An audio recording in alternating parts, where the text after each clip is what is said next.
evening, everybody, and welcome to Born Political. I'm your host, Joe Dela Cruz. I have a very, very special guest tonight, someone that I actually looked up to in the beginning of my political career. It was somebody that actually, she probably doesn't know, and I tell her all the time, but actually helped me guide myself to do the job that I've been able to do, and understand the importance of community engagement, and just to see the way that she operated. I'm going to say her name. You all know her.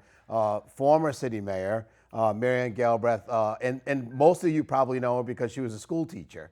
And that's how a lot of people know you from around Absolutely. town. I did not go to school over here in Groton, so I didn't have the pleasure of being one of your students, or I'm not sure how we might have been oil and vinegar.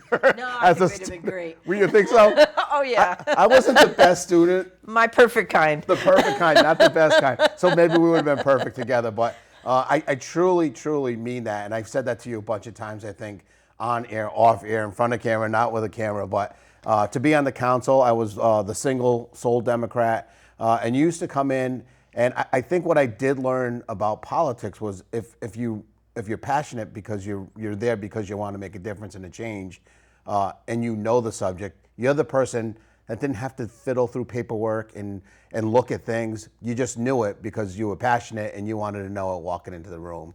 And that's what I saw. I mean, and I said, man, I wish I could do that one day. But you really have to dig in and you have to know your stuff. That's true. And you did that. That's true. And a lot of people say, I can't believe she picks all that stuff. It's like she's picking out of air. I said, no, it's when you live it, sometimes That you was learn it. You lived it. Yep. And that's what you did. So my show, Born Political, has really not much to do about politics and more about people. My goal was, because we're such a ripped up country, it seems like right now, and we have all the fighting. I'm sure, we're both old enough to remember where we could go speak with Republicans and hang out and have a drink after, or have fun and go to dinner. Yeah. And it seems like we can't do that anymore. And I think, when people say, oh, I don't like Marian Galbraith because she's the mayor and Republicans against Democrats. I mean, we'd hear that. I had Bruce Flax on the show, and there was some former folks that on a Democratic side that said, I didn't realize that about Bruce. He's actually a pretty nice guy. And I think we got past and broke down some things. So who is Marian Galbraith? I mean, did you graduate from Fitch? Are you a lifelong Groton person? I'm not from Groton. My family was originally from Long Island, and we moved to Connecticut when I was 3. We lived in Ridgefield, and then in New Fairfield. I went to Danbury High, and I came to Groton for a teaching job. And I taught in the Groton schools for 33 years before becoming mayor. But that's my first love. I loved teaching. I loved teaching the kids in Groton. I taught at both Cutler, mostly at Westside, but I also taught at Cutler for 8 years. Well, if it makes you feel any better, you're still a teacher.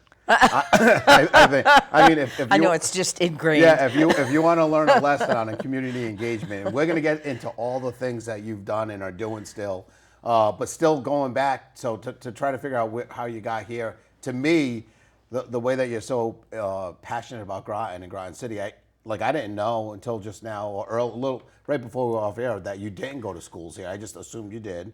But I think no matter where you landed on the planet, you'd be passionate about the community you were in. Mm-hmm. But I think there's something about Groton that just draws people and keeps them here. And it could be the ocean, it could be our relationship with the military. Well, I think it's the people, and I think the military has a lot to do with it. I think this is a really special community because of our military connection, because it's an area that's driven by people who serve. Yep. And we have a lot of retired military here who have served first and understand serving afterwards. So I think it's a really special community, and I don't think you can teach and live next to kids for 33 years and not care about where you live. Yeah, so it was my kids. It's always been the kids. Did you always want to be a teacher? So when you were or were your parents a teacher? No, my parents were not teachers. Many things in my life happened accidentally.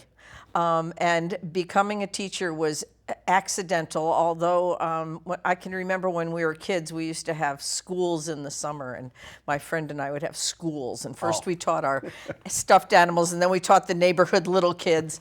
But I was going to be a medieval studies major, and there's something really productive, and happened into teaching and loved it.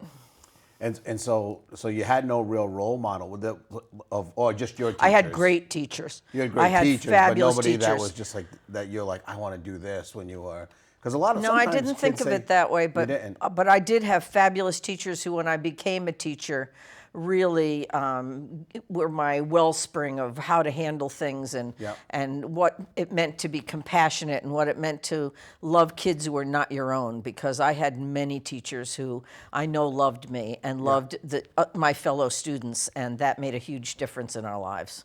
So then you graduate from Danbury High and went right to college. Yep, to in UConn. Connecticut? To UConn. Yep, I went to UConn. All my degrees are from UConn, right through PhD. Yep. Yep. So then after UConn, you're kind of I taught in New Mexico for 2 years. New Mexico. Yeah, in Gallup, New Mexico. That's where I met my husband. Wow. And we moved back here so that I wanted to get my master's degree, and the closest university to Gallup was 2 hours away in Albuquerque. Yep. So we came home so I could get my degree, and here I am umpteen years later. So how'd you get? So you graduated, and there's some recruiter service, or how'd you? I mean, New Accidental.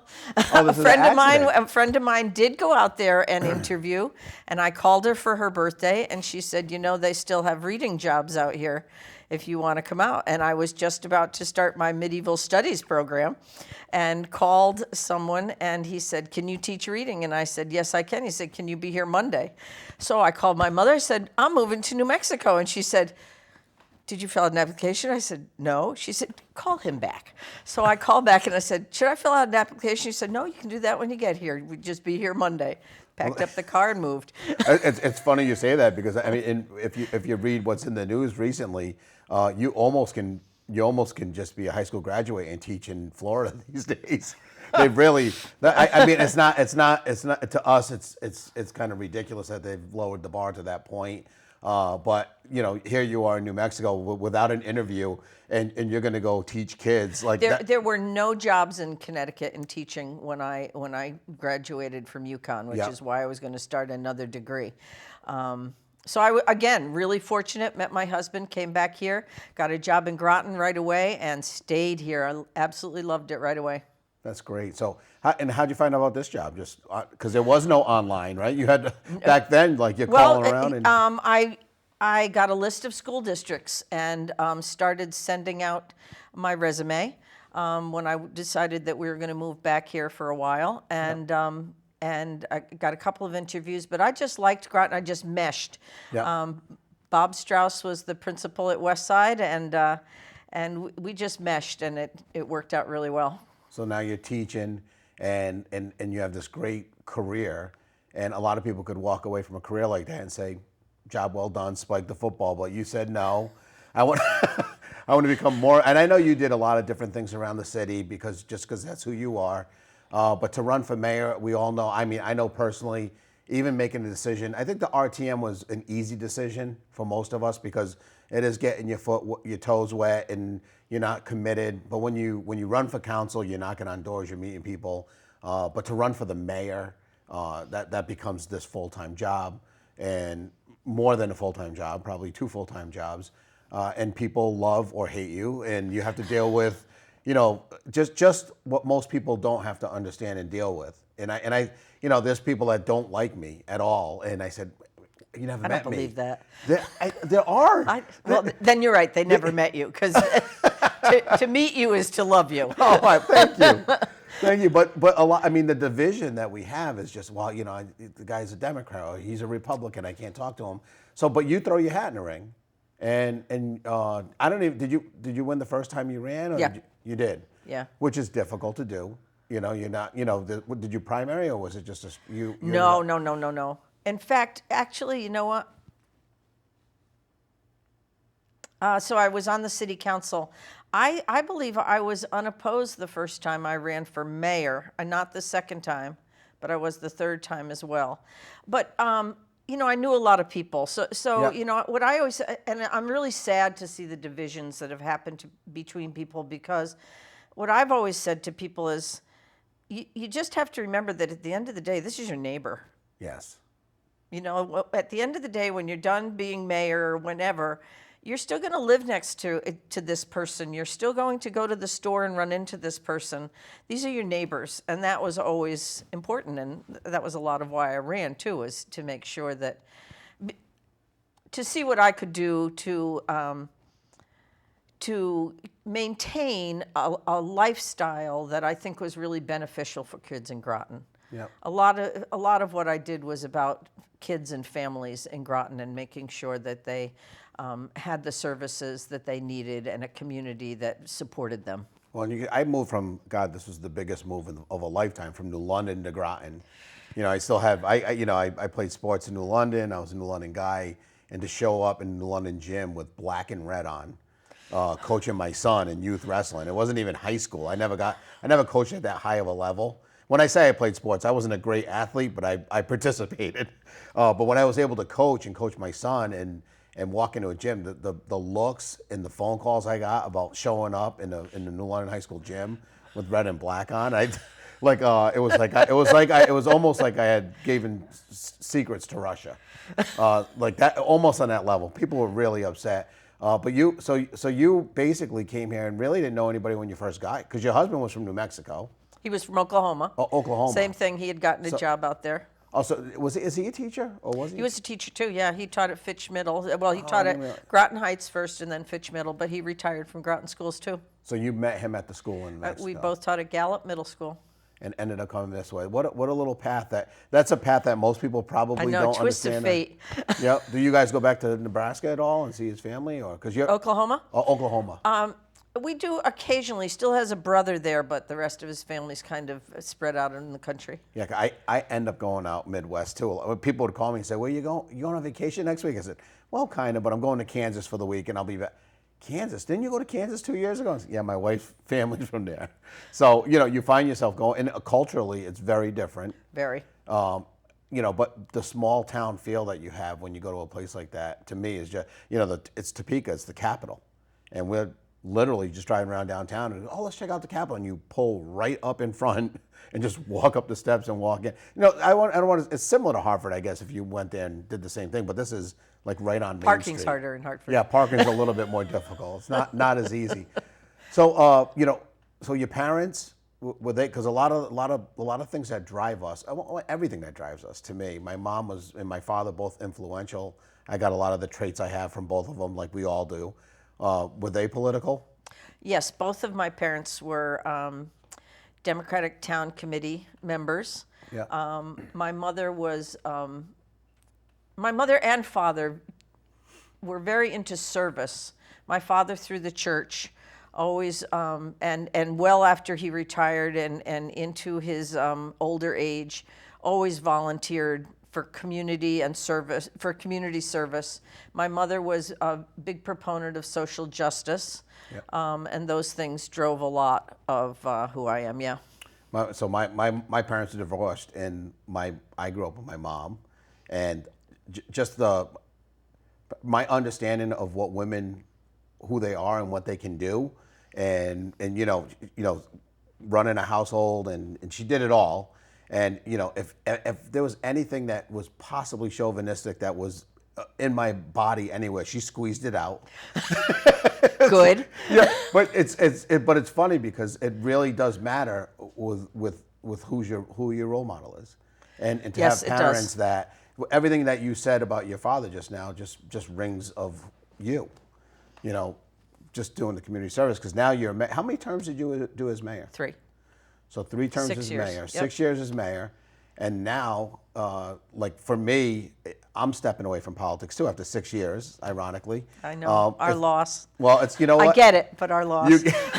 it is one of the hardest things to do. I think that I don't know where you were. I know you had this long storied career in teaching first, and then you realize how taxing it is.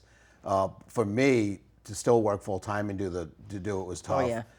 For you don't run again, but there were no plans of stopping that I saw, because you're involved in everything, and we're going to talk about that now.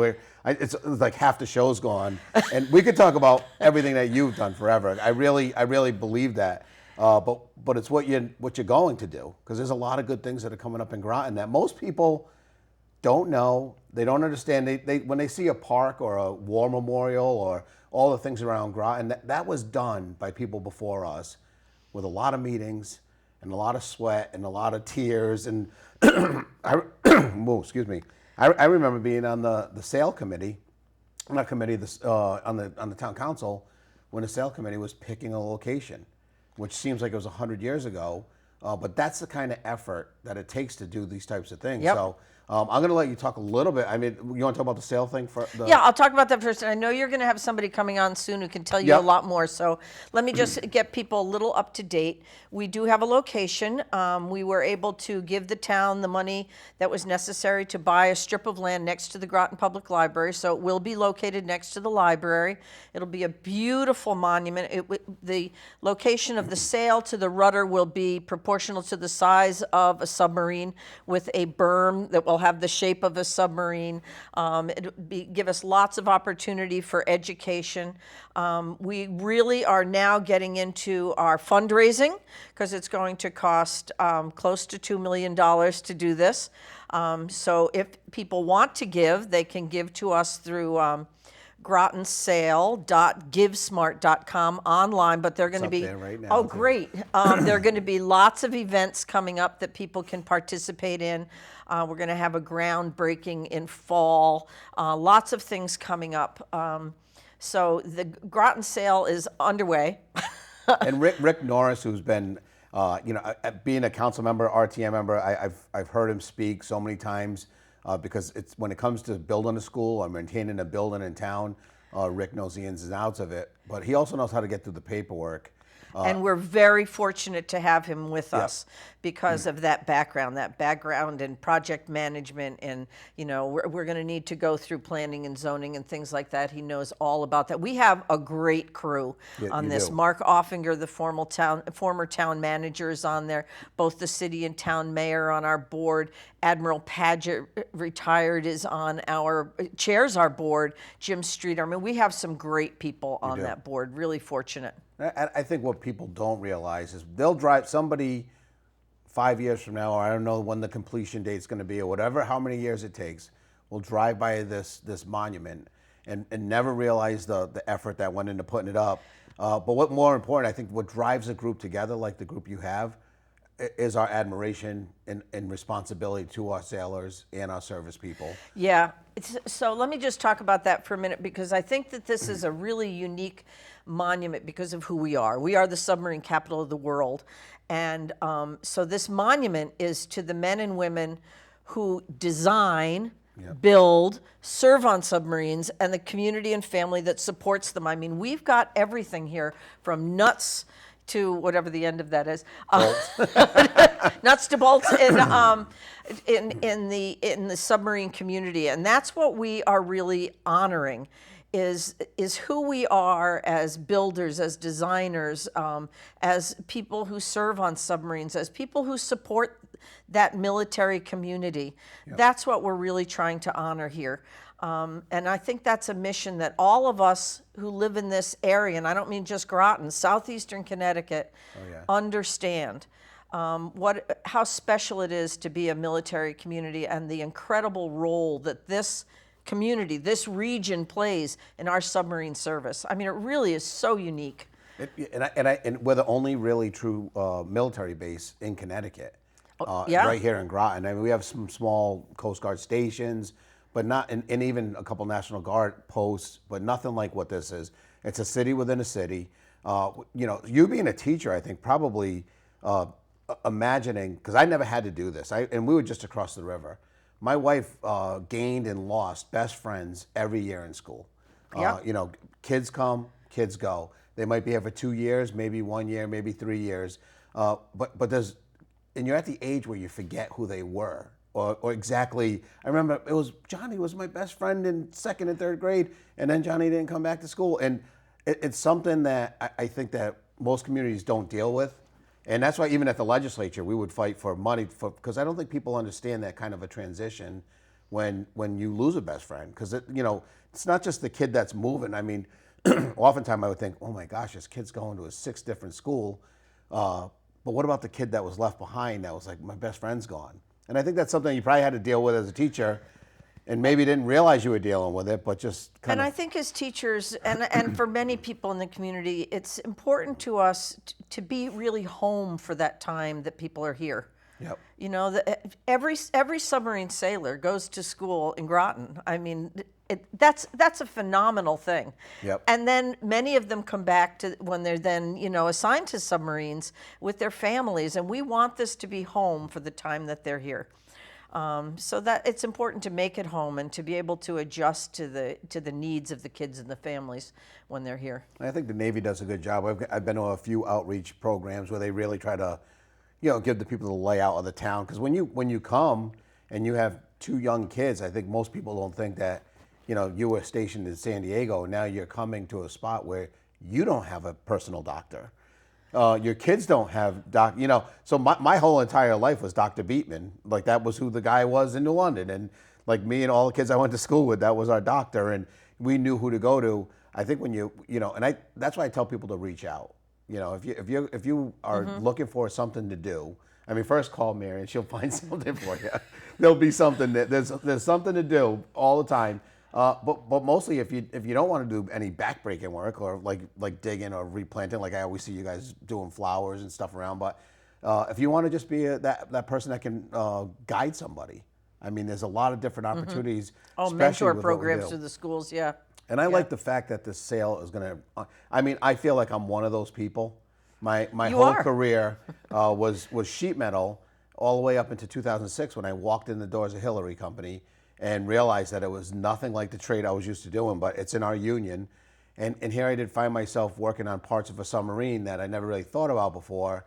And then when I see the boat leaving or coming home with men and women on it, you're like, you know what? I was part in that safe mission. Yep. I was part in that happening. Yep. And then to go to Grosso Tech and see these young 18-year-old kids that are getting ready to move on and be part of that. And I said, what's funny is, I got to speak a little to the kids, and I said that you're going to be like me. You're going to be going, the sub will be going down. You'll tell them that, we don't do parts that go on the submarine at Hillary, but a lot of the stuff we do helps them build it. And I'll start explaining it to people and watch them get glassy-eyed and not care.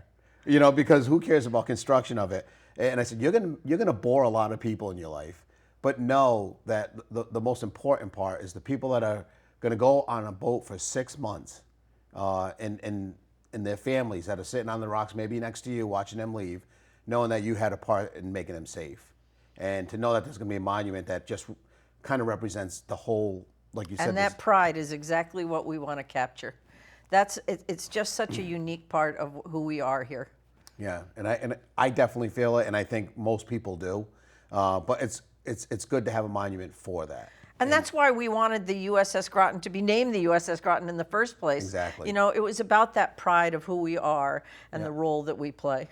I've been seeing it a lot because I'm on base a lot, and I'm in Alpha lot a lot. So that's kind of a lot. Well, it's moving in the fall. It's Yes, it actually is. moving Yep. to be renovated in the fall. Well, we're excited to hear that. But you also have, I mean, we're getting close here to the end, but Oh, dear. No, you have another nonprofit that Yes, that so you let me work talk with? about the Groton Education Yep. Foundation. So the Groton Education Foundation is an organization which raises money so that educators can develop innovative programs to support kids. And so during COVID, we gave money to the libraries to be able to do virtual programming, to all kinds of things. We're having a big fundraiser, big art auction. It'll be on September 24th, and you can buy tickets and go to it. But starting September 1st, many local artists, many former students, it will be on display at the Groton Public Library, and you can bid online, which is a wonderful thing. A couple friends of mine and I, Carol Jeanette, Carol Hessler, and I made a quilt, which we are raffling right now.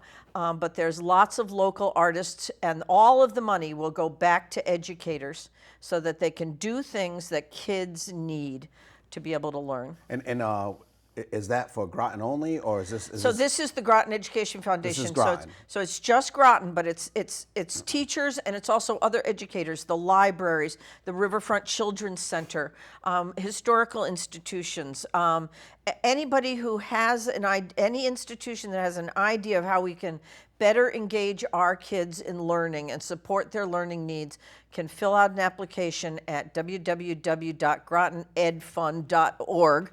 Look at that, the memory, and it's up there on the board too. And you can donate there, you can apply for a grant there. We give grants in the thousands of dollars for programs, and every cent we raise goes to that. So that's an important project coming up, and another thing. And the other thing, I know we're running out of town No, here. we got time. Oh, we do? Okay. Yeah, we got about 4 minutes. 4 minutes, okay. Yeah. So Thames River Heritage Park, that's something that's near and dear to very my heart. near and dear to oh your my heart. gosh, that's always very important.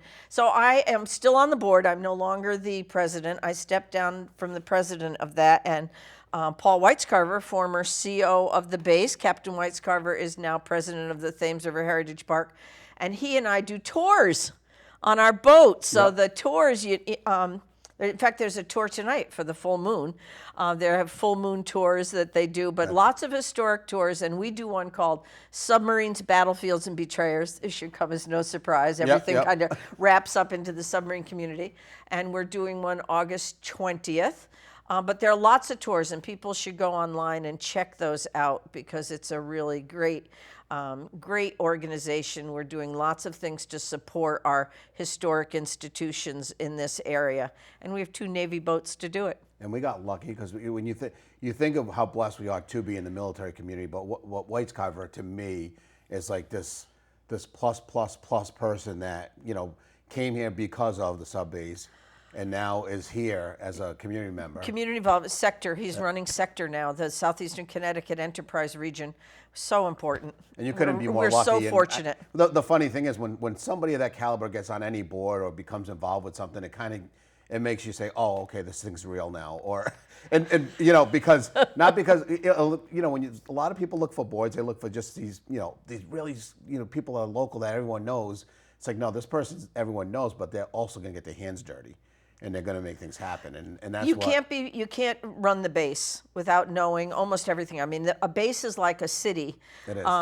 It has all its own services: the fire department, the police department, everything else. It has to run all its buildings, all of that. Yep. I mean, to be able to have someone of his caliber stay here and then say, I'm going to be involved in the community is really fortunate and for us. stick around. Yeah. I mean, there is, you are not going to be able to pry me out of Groton. My wife said, God, you're not running for politics anymore. We could go, what if we found a house somewhere else? I said, listen, everybody like that needs to know me knows me. If I go into a restaurant and they know what I already want, like that took me a long time to develop that. And it's not something I'm willing to give up. So I don't ever see me, and it's funny because she pried me out in London. And I don't know if it's because I'm a homer or a tribal, or once I find something that I feel like I discovered a new planet when I came over there to Groton. I didn't really use Bluff Point much. It's become one of my favorite things to do in my life, like clamming and doing all those things. Well, it's funny. When I first came to Groton, I lived in Norwich for a while. I could afford a house in Norwich. I couldn't in Groton at the time. But as soon as I could, we moved back here just so that I wanted to be in this community. I wanted to live here, not just teach here. I wanted to really be part of it. And you really have been a huge part of it. We're down to our last 30 seconds. And of all people to be here tonight, again, I couldn't play this up more. You'll never know what you meant to me as a politician. For me to be able to watch you and develop what I think have become my skills or my what's been good for me, what I've learned from you, of how to kind of transcend things that are in your head, that come through your hands, through the community work that you do. I want to thank you. And thank you, Joe. Thanks for calling. Another show of Born Political. We'll see you guys next Thursday. Thanks for having us. Thank you for being on the show. Great having you. Thanks.